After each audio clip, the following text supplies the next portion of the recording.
Hello ನಮಸ್ಕಾರ ಎಲ್ಲರಿಗೂ ಹೇಗಿದ್ದೀರಾ ಚೆನ್ನಾಗಿದ್ದೀರಾ ಅಂತ ಅಂದ್ಕೊಳ್ತಾ ನಾನು ಚೆನ್ನಾಗಿದ್ದೀನಿ ಅಂತ ಹೇಳ್ತಾ ಇವತ್ತಿನ ಒಂದು ವೀಡಿಯೋನ ಸ್ಟಾರ್ಟ್ ಮಾಡೋಣ ಬನ್ನಿ. ಇವತ್ತು ನಾವು ಎಲ್ಲರೂ ಸೇರಿಕೊಂಡು ಹಾಸನಾಂಬ ದೇವಸ್ಥಾನಕ್ಕೆ ಹೋಗ್ತಾ ಇದ್ದೀವಿ. ದೇವ್ರ ದರ್ಶನ ಮಾಡ್ಕೊಂಬರೋಣ ಅಂತ ಹೇಳಿ ಸ್ವಲ್ಪ ಲೇಟ್ ಆಗಿದೆ ವೀಡಿಯೋ ಅಪ್ಲೋಡ್ ಮಾಡೋದು. ಯಾಕೆ ಅಂತ ಹೇಳಿದ್ರೆ ನನ್ನ ವೀಡಿಯೋಸ್ ಎಲ್ಲ ಸ್ವಲ್ಪ ಮಿಸ್ಸಿಂಗ್ ಇತ್ತು, ಹಾಗಾಗಿ ಸ್ವಲ್ಪ ಲೇಟ್ ಆಯಿತು.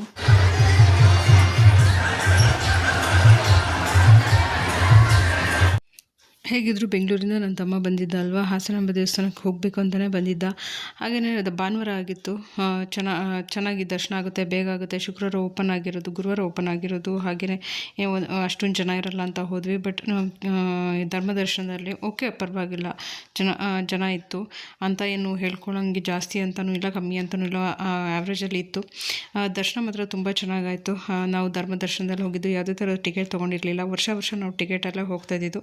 ಬಟ್ ಈ ವರ್ಷ ನಮ್ಮಮ್ಮನ ಫೋರ್ಸಲ್ಲಿ ನೋಡೋಣ, ಧರ್ಮದರ್ಶನದಲ್ಲಿ ಹೋಗೋಣ, ಎಲ್ಲ ಥರದ್ದು ಒಂದೊಂದು ಎಕ್ಸ್ಪೀರಿಯೆನ್ಸ್ ಇರಬೇಕು ವರ್ಷ ಅಂತ ಹೇಳ್ಬಿಟ್ಟು ಹೋಗಿದ್ವಿ.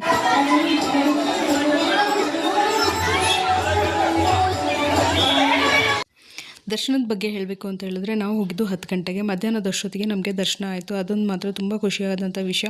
ನಾವು ಆ ಭಾನುವಾರ ಬಿಟ್ಟು ಬೇರೆ ದಿವಸ ಹೋಗಿದ್ರೆ ಲಕ್ಷಗಟ್ಟಲೆ ಜನ ಎಲ್ಲ ಬಂದರು ಅಂತ ಹೇಳಿ ಎಲ್ಲ ಮಾಹಿತಿ ತಿಳಿದೆ.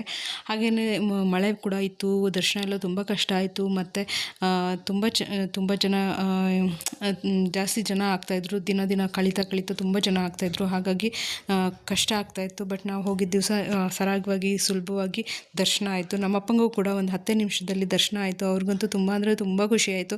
ಅವರು ವೀಲ್ ಚೇರಲ್ಲಿ ಕರ್ಕೊಂಡು ಹೋಗ್ತಾರೆ ಪೇಷಂಟ್ಗಳನ್ನ, ಮತ್ತು ವಯಸ್ಸಾದವ್ರನ್ನ ವೀಲ್ ಚೇರಲ್ಲಿ ಕರ್ಕೊಂಡೋಗಿ ದೇವ್ರ ಹತ್ರ ಒಂದು 10 ನಿಮಿಷ ಕೂರಿಸ್ಬಿಟ್ಟು ಅವರಿಗೆ ಪ್ರಸಾದ ಎಲ್ಲ ಕೊಡಿಸ್ಬಿಟ್ಟು, ಹಾಗೆ ಸೇಫ್ಟಿಯಾಗಿ ಕರ್ಕೊಂಬಂದು ಅವರು ನಾವು ಎಲ್ಲಿ ಹೇಳಿರ್ತೀವಿ ಅಲ್ಲಿ ಜಾಗದಲ್ಲಿ ಕೂರಿಸಿರ್ತಾರೆ.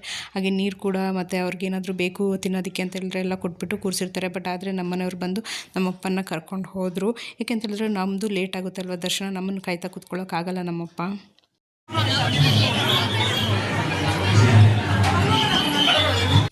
ದರ್ಶನ ಮುಗಿಸ್ಕೊಂಡು ಎಕ್ಸಿಟ್ ಆಗೋ ಜಾಗದಲ್ಲೇ ಪ್ರಸಾದ ಕೂಡ ಇರುತ್ತೆ. ಸೊ ಪ್ರಸಾದ ತೊಗೊಂಡು, ಪ್ರಸಾದದ ಬಗ್ಗೆ ಮಾತ್ರ ಹೇಳೋಂಗೆ ಎಲ್ಲ ಸಖತ್ತಾಗಿತ್ತು. ಇಸ್ಕಾನ್ ಅವ್ರದ್ದು. ಹಾಗೆ ಅಲ್ಲಿ ಪ್ರಸಾದದ ಬಗ್ಗೆ, ಅಲ್ಲಿ ನೀಟ್ನೆಸ್ ಆಗಿರ್ಬೋದು, ಕ್ಲೀನಿನೆಸ್ ಆಗಿರ್ಬೋದು, ಅಲ್ಲಿ ಕ್ಯೂ ಸಿಸ್ಟಮಲ್ಲಿ ಪ್ರಸಾದ ಕೊಡ್ತಾ ಇರ್ತಾರೆ. ನನಗಂತೂ ತುಂಬ ಅಂದರೆ ತುಂಬ ಇಷ್ಟ ಆಯಿತು. ಹಾಗೆ ಪ್ರಸಾದ ಕೊಟ್ಬಿಟ್ಟು ಎಕ್ಸಿಟ್ ಆಗ್ಬೋದು ಅಲ್ಲಿಂದನೇ. ಹಾಗೆಯೇ ನಾವಲ್ಲಿಂದ ಬಂದುಬಿಟ್ಟು ಅಮ್ಮಂಗೆ ಸ್ವಲ್ಪ ಏನಾದರೂ ತೊಗೊಬೇಕು, ದೀಪಾವಳಿ ಹಬ್ಬ ಬೇರೆ ಇದೆಯಲ್ವಾ ಅಂತ ಹೇಳ್ಬಿಟ್ಟು ಸ್ವಲ್ಪ ದೀಪ ಅದು ಇದು ಎಲ್ಲ ನೋಡಿಕೊಂಡು ಹಾಗೆ ರೋಡಲ್ಲಿ ಹೋಗಿ ಆಮೇಲೆ ಮತ್ತೆ ನಾವು ಅಲ್ಲಿಂದ ಮನೆಗೆ ಹೋಗಬೇಕು. ಇನ್ನು ನಮ್ಮ ಅಪ್ಪ ಅಮ್ಮ ಎಲ್ಲ ನಾಳೆ ಹೋಗಬೇಕು ಅಂತ ಇದ್ದಾರೆ ಊರಿಗೆ. ಸೊ ಅವ್ರನ್ನೂ ಕೂಡ ಕಳಿಸ್ಕೊಡ್ಬೇಕು ಇವಾಗ. ಇವತ್ತಿನ ಒಂದು ವೀಡಿಯೋ ಏನಪ್ಪ ಅಂತ ಹೇಳಿದ್ರೆ, ನನ್ನ ಮಗನಿಗೆ ನಾಳೆ ಫ್ಯಾನ್ಸಿ ಡ್ರೆಸ್ ಕಾಂಪಿಟೇಷನ್ ಇದೆ.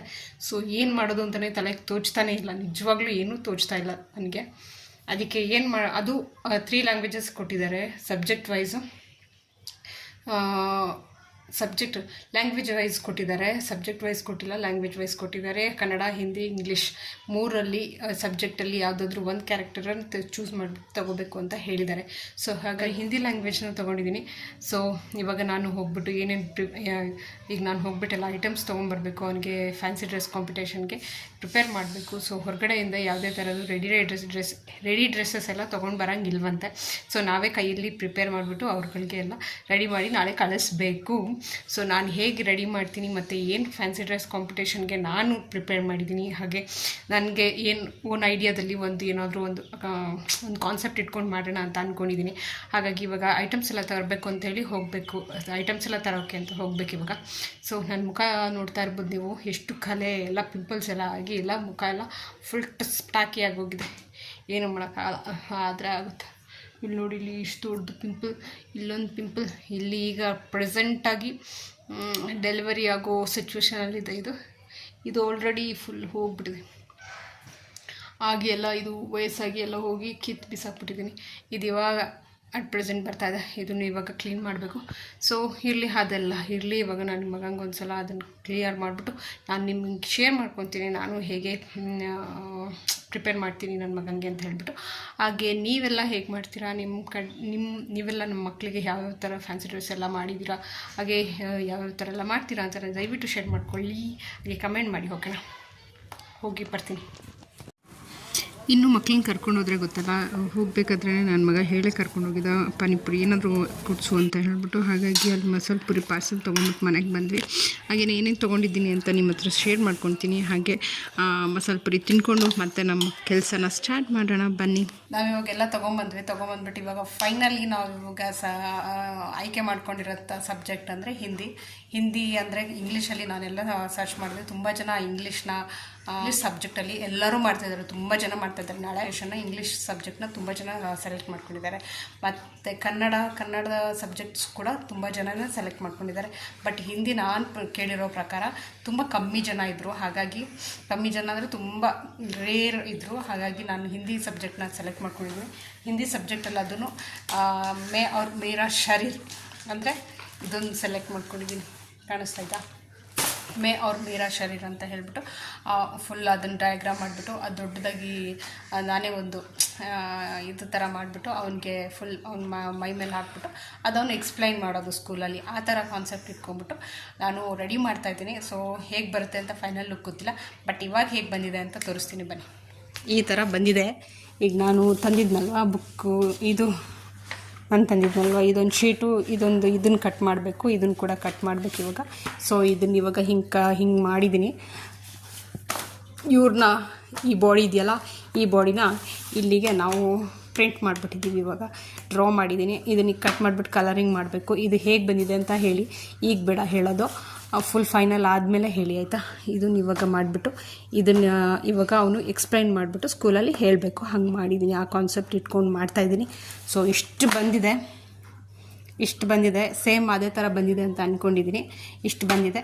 ಸೊ ಇದನ್ನು ಇವಾಗ ಕಟ್ ಮಾಡಿಬಿಟ್ಟು ಈ ಕಲರಿಂಗ್ ಮಾಡಿಬಿಟ್ಟು ಇಷ್ಟೆಲ್ಲ ಕಟ್ ಮಾಡಿಬಿಟ್ಟು ಆಮೇಲೆ ಅವನು ಎಕ್ಸ್ಪ್ಲೈನ್ ಮಾಡಬೇಕು. ಅಷ್ಟೇ ಸಿಂಪಲ್ಲಾಗಿ ಫ್ಯಾನ್ಸಿ ಡ್ರೆಸ್ ಕಾಂಪಿಟೇಷನ್ ಫಿನಿಶ್ಡ್. ನಮ್ಮ ಹಾಸನ ವರ್ಷದಿಂದ ವರ್ಷಕ್ಕೆ ನೋಡೋಕ್ಕೆ ತುಂಬ ಖುಷಿಯಾಗುತ್ತೆ. ಯಾಕೆಂದರೆ ಹಂಗೆ ಬೆಳೀತಾ ಇದೆ. ವರ್ಷ ಇದ್ದಂಗೆ ಇನ್ನೊಂದು ವರ್ಷ ಇರಲ್ಲ, ಅದೇ ನೋಡೋಕ್ಕೆ ತುಂಬ ಖುಷಿಯಾಗುತ್ತೆ. ಈ ಪಾರ್ಕ್ ನೋಡಿ ಎಷ್ಟು ಚೆನ್ನಾಗಿದೆ ಅಂತೇಳಿ. ಹೋದ ವರ್ಷ ಇನ್ನೂ ಆಗಿರಲಿಲ್ಲ, ಈ ವರ್ಷ ಫುಲ್ ಕಂಪ್ಲೀಟ್ ಆಗಿದೆ. ತುಂಬ ಚೆನ್ನಾಗಿದೆ, ತುಂಬ ಖುಷಿಯಾಗುತ್ತೆ. ಹಾಗೆ ನೋಡಿ 2 ವೀಲರ್ ಮತ್ತು 4 ವೀಲರ್ ಪಾರ್ಕಿಂಗ್ ಎಷ್ಟು ಚೆನ್ನಾಗಿ ಕೊಟ್ಟಿದ್ದಾರೆ ಅಂತ ಹೇಳ್ಬಿಟ್ಟು. ನೀವೇನು ವೈಟ್ ಶೀಟ್ ನೋಡ್ತಾ ಇದ್ದೀರಾ, ಅಲ್ಲಿ 4 ವೀಲರ್ ಪಾರ್ಕಿಂಗ್ ಕೊಟ್ಟಿದ್ದಾರೆ. ಹಾಗೆ ಎಷ್ಟು ಸಫಿಷಿಯೆಂಟ್ ಮತ್ತು ನೀಟ್ ಕ್ಲೀನ್ ಅಂತ ಅನಿಸುತ್ತಲ್ವ, ಮತ್ತು ಅಷ್ಟೇ ಚೆನ್ನಾಗೂ ಕೂಡ ಇದೆ. ಇಲ್ಲಿ ಹೆಲಿಕಾಪ್ಟರ್ ಶೋ ನಡೀತಾ ಇತ್ತು, ಹಾಗಾಗಿ ಇಲ್ಲಿ ನೋಡೋಣ ಅಂತ ಬಂದ್ವಿ. ಬಟ್ ಪರ್ ಹೆಡ್ 4,500 ಅಂತ ಹೇಳಿದ್ರು. ಬಟ್ ನಾವು ಅಲ್ಲಿ ಕೂರೋದಕ್ಕೇನು ಹೋಗಲಿಲ್ಲ, ಜಸ್ಟ್ ನೋಡ್ಕೊಂಡು ಮಗಂಗೆ ತೋರಿಸ್ಕೊಂಡು ಬರೋಣ ಅಂತ ಬಂದಿದ್ದು ಅಷ್ಟೇ. ಮತ್ತು ಅಲ್ಲಿಂದ ನಮಗೆ ಬೇರೆ ಬೇರೆ ಕೆಲಸಗಳು ಕೂಡ ಇದೆ.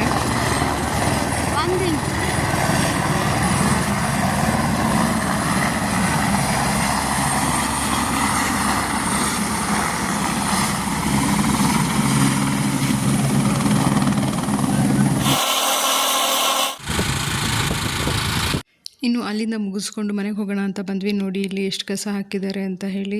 ಕಸದ ಬುಟ್ಟಿಗೆ ಹಾಕಬೇಕು, ಅದನ್ನ ಬಿಟ್ಬಿಟ್ಟು ರಸ್ತೆ ಬದಿಲೆಲ್ಲ ಹಾಕಿದ್ರೆ ನಮಗೆ ಅದು ಸಮಸ್ಯೆ ಅಲ್ವಾ. ಎಲ್ಲರಿಗೂ ಗೊತ್ತಿರೋ ಅಂತಾರೆ ಮಾಡೋದು ಇದನ್ನು.